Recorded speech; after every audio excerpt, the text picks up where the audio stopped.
Welcome back. In addition to the medical crisis created by COVID-19, we may also be on the threshold of a mental health crisis. The stress and strain of losing loved ones, losing a job, or the loneliness of isolation are taking their toll on all of us. And so I wanted to get a sense of where we are today and what lies ahead. We come together to pray for Matthew. Last month, inside the chapel at St. Elizabeth Ann Seton in Coral Springs, a funeral mass was held for Matthew Gotha. Because of the restrictions surrounding the virus, only 10 people were permitted to attend, but thousands viewed the service, recorded live on Facebook. There are questions that don't have real answers at the present time. Investigators determined the 36-year-old committed suicide. In a note he left behind, he referred to himself as collateral damage to the pandemic. Friends say he had recently been laid off. First one that I'm going to read is from my dad. Matthew's sister, Michelle, read notes from her parents. In his tribute, Matthew's father praised his son's love of politics and his caring nature, but also hinted that his boy had struggled with his own set of personal problems. He could always ride them out, fight like hell, and come back stronger and more determined. But this storm was different. Part of it literally touched every person on the planet. It proved to be too much. As we chart the human suffering from the pandemic with daily tallies of deaths and hospitalizations, there are other costs as well. These are often harder to capture, but no less important. A survey by the independent Kaiser Family Foundation found that 45% of Americans said the COVID-19 crisis is having a negative impact on their mental health. Early on in the pandemic, experts warned the economic devastation, coupled with the isolation the virus creates, could lead to an increase in suicides and drug overdoses. CBS 4 News reviewed confirmed cases of suicides in both Miami-Dade and Broward counties between March 15th and May 15th, and compared them to the same period of time in 2018 and 2019. In Miami-Dade and Broward, the number of suicides during the shutdown appears flat, although officials say those numbers for 2020 in both Dade and Broward will likely grow because there are deaths in both counties that are still being reviewed. Even 911 calls related to mental illness have shown no real change. In the 2 months before the pandemic, Miami-Dade police responded to 1,270 calls involving mentally ill individuals. Compare that to the number of calls they had in March and April, and they are virtually identical.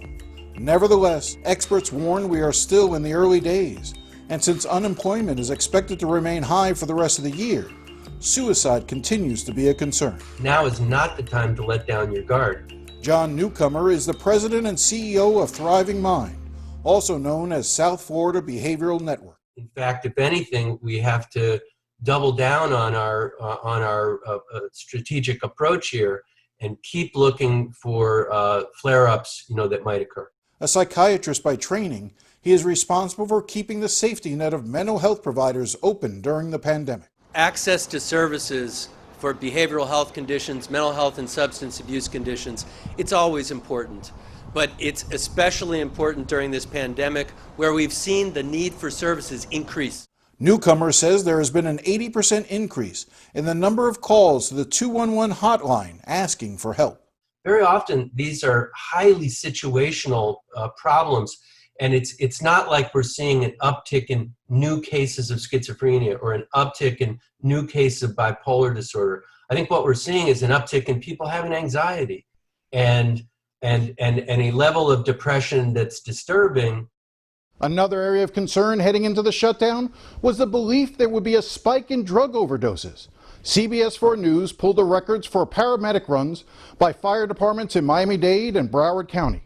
The Broward County Fire Department showed a slight increase during this year's shutdown compared to the same period last year, while Fort Lauderdale Fire and Miami-Dade Fire Rescue saw virtually no change, with the City of Miami Fire Department actually responding to fewer overdose calls. One likely reason for the decrease in calls in Miami? The cancellation of the Ultra Music Festival. He was a wonderful person, kind person, giving person. Broward County Commissioner Mark Bogan said he considered Matthew Gotha to be part of his own family. One of Gotha's early jobs in politics was working for Bogan at the county commission. And all I could say is that it's sad that he's not in our lives anymore. No longer simply a health crisis, the pandemic has also become a major political issue, with a debate over reopening the economy, creating an ugly divide. When you think about the toll that this virus has taken on individuals, how do you weigh that, not just as a person, but as an elected official, in terms of the orders that you then have to give as to whether or not to shelter in place or close a business? I think the number one question should be, what should we be doing to protect the health and safety of the public? And so I think when it first started, the thought was we need to, everybody needs to stay home. We need to protect people because this virus was killing people. We may never know the exact role COVID-19 plays in a person's decision to take his or her own life. Rarely are suicides so black and white. But what is clear is the collateral damage, to borrow Matthew's words, is still being measured. Now, if you or someone you love is in need of help, there are services out there. Here are some of the numbers, and you can also get help simply by dialing 211. Up next, an update on a major court decision over voting rights.